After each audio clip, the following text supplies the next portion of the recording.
Hi, this is Omar from Top 5 E-Bikes, and this is our review of the e-bike that in a very short time has become my favorite e-bike, which is a Ride1up 700 series. In this video, we'll go over the specs of the e-bike, talk about our test ride, and we'll give you our final thoughts.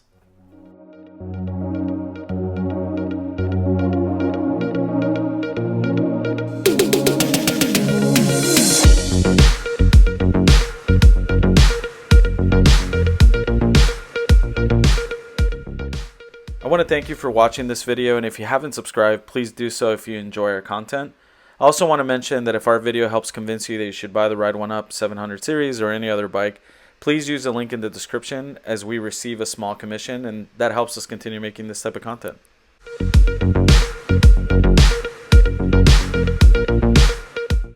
So let's talk about the specs of this e-bike. It's normally $1,700. Right now during Black Friday, you can get it as low as $1,545 depending on the frame and the color. There are two frame options. You can see here this is a step through and there are two different colors. So now that you know the price, let's talk about what you're actually going to get for your money. We'll start off with the motor. The motor is a 500 watt nominal, and we know who actually makes this motor, which is amazing that Ride1up actually tells us that, and it's a Shengyi Motor, and it's one of the bigger name brands, so that's kind of nice. Also, you have a 672 watt hour battery, which is in the down tube there. So it's nice that it's integrated, so it's not exposed to the elements, which again is another really nice feature of this e-bike. In addition to that, we have a Shimano Acera drivetrain, and you got the trigger shifter, which is, in my opinion, really nice. You have the left thumb throttle, which I've talked about. I love left thumb throttles. And one other thing that's kind of cool about this bike is the wider tires. So it's not a thin tire, it's not a fat tire, but it's this thicker tire that is really nice.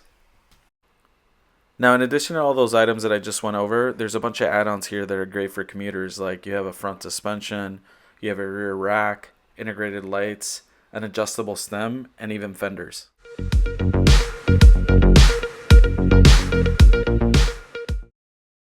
Now that we talked about the specs, let's talk about the test ride, where I'll cover three main areas, which are comfort, power, and speed.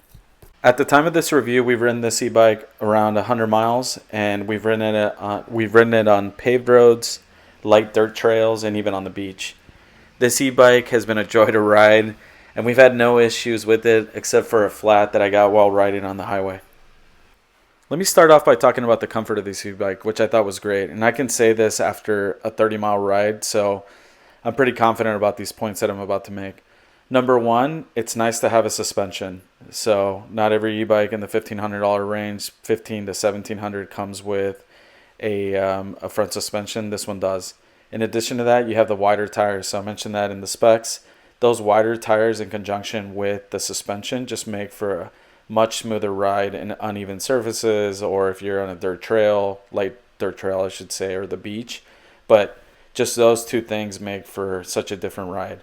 Now, when you add one last item, which is adjustable stem, I think those three things can make for a really comfortable ride, and one that's customizable based on what you think is comfortable. And the stem, it's not a big deal because you can buy the stem yourself, and it's something that we recommend for a lot of e-bikes. But it's just so nice that Ride1up actually includes it in this e-bike. And it's one of many like small upgrades that they've included in this e-bike, which make for a much more comfortable ride. And then also, in addition to that, you're getting so much value out of this e-bike. One last item I want to talk about is a left thumb throttle. So that, to me, is actually comfortable, that it's a left thumb throttle versus a right twist throttle. And I know there's a lot of people out there, people enjoy the right twist throttle. Mike Atoll just said in his review of the 700 series that he would fight people to say, you know, this is better. For me, it's better to have the left thumb throttle. Part of it is I'm left-handed. I also think it's a safety issue. So I also think it's easy for the right twist throttle to actually slip. So comfort-wise, I think it's better. It's safer to have a left thumb throttle. All right, now that we talked about comfort, let's talk about the speed of this e-bike, because I think a lot of people want to know about the speed. This is a class 3, so it's supposed to get up to 28 miles per hour. I can tell you that it goes to 28 miles per hour and pedal assist level, whatever the highest one is. I had it at 5 levels, so pedal assist level 5 for me. And the one thing about getting to 28 miles, there's a lot of e-bikes that claim they can get to 28 miles per hour. This one actually gets to 28 miles per hour without you having to push really hard. So on a day when it's not windy and on a flat surface, you can easily get to 28 miles per hour. And you can see this here in the video where I was riding. You could see it hovering between 28 and 29 miles per hour. You could probably go a little bit faster if you're pushing yourself and going all out, but in general, you're going to be able to go 28 miles per hour. Being able to get to 28 miles per hour easily is also another reason why I think this is a perfect bike for a commuter. So if you're traveling 10, 15 miles each way, this would be a great bike in that you could go a little bit faster than say 20 or 25 and actually not have to break a sweat. So I think that that's another point that I wanted to make here about the speed. When it comes to the power, the 700 series has a 500 watt nominal motor that gets the job done. That's the best way to describe it. This isn't one of these beasts that we've been reviewing with the 750 watt or 1000 watt motor, but it feels like the perfect motor for this style of e-bike. On one of the longer rides that we took, which was 30 miles plus, I did have to ride up a couple inclines and hills, and I did feel a slowdown, which is expected because this is a 500 watt nominal motor, and then in addition, I'm 225 pounds or so. So I think both of those slowed down the bike. But again, it was expected because of this type of motor. And I think that this is, again, the perfect type of motor for this style of e-bike and this commuter e-bike. One other note, just in regards to test riding, is that normally we do some type of battery drain test. We haven't done one for the 700 series, although there are a few out there that you can find on YouTube that are throttle only. What I can say is that I rode this for 30 plus miles and I still had charge left in the battery. So this range that's listed on the website of 30 to 50 miles seems pretty accurate in my book, and it's what I expected out of this 672 watt hour battery. Let us know if you'd like that type of video from us. We've put these out for a few other e-bikes, so we'd definitely be interested in doing something if there was interest in it.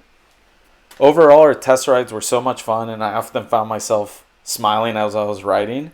And I've even shared a few pictures in the Ride1up owners group, just because I thought they were great pictures and I had such a good time riding this e-bike. I can say without a doubt that this is my favorite e-bike that I've ever ridden to date. And by the way, I've ridden around 20 plus e-bikes in the past year. A lot of it has to do with the comfort and the speed. And I also think that it's functional as a commuter e-bike, which I think is great, and it's my favorite type of e-bike.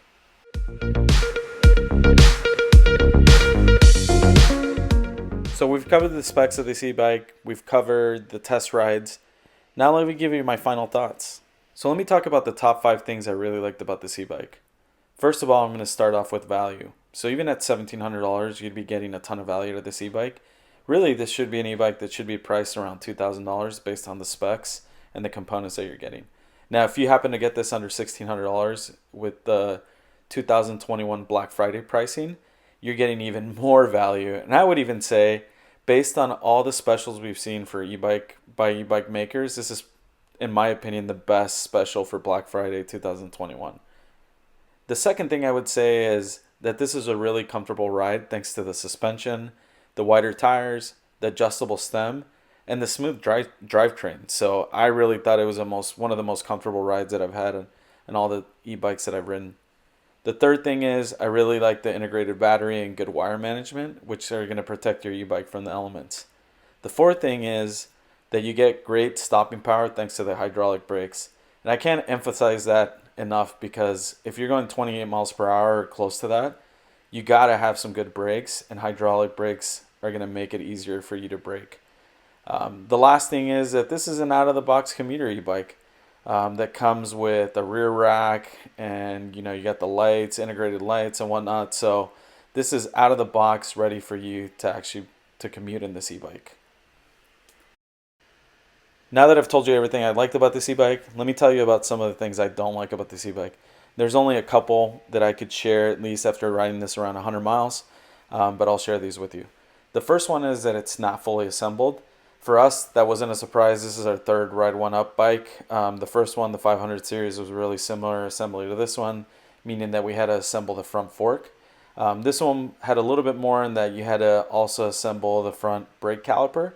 So there is a little bit more assembly. That's part of their business model, in that they provide more value by shipping the bikes this way.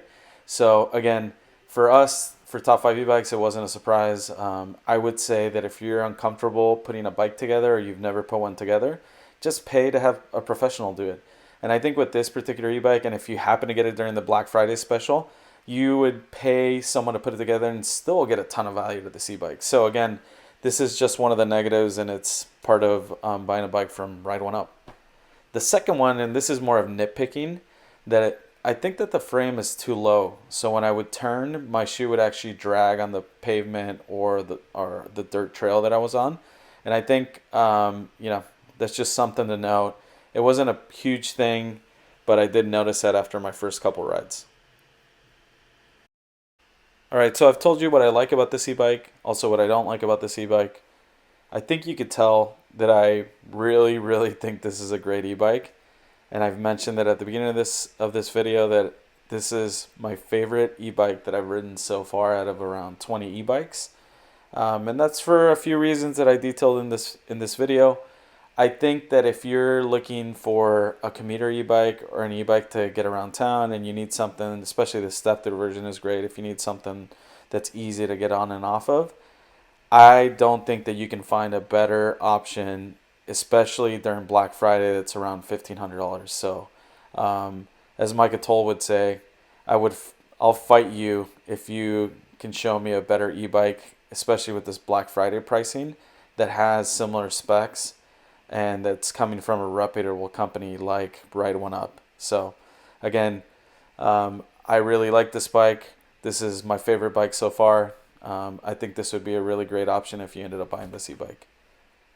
Thank you for your time. Let us know if you have any questions or comments. And again, if you haven't subscribed, please subscribe to Top 5 E-Bikes.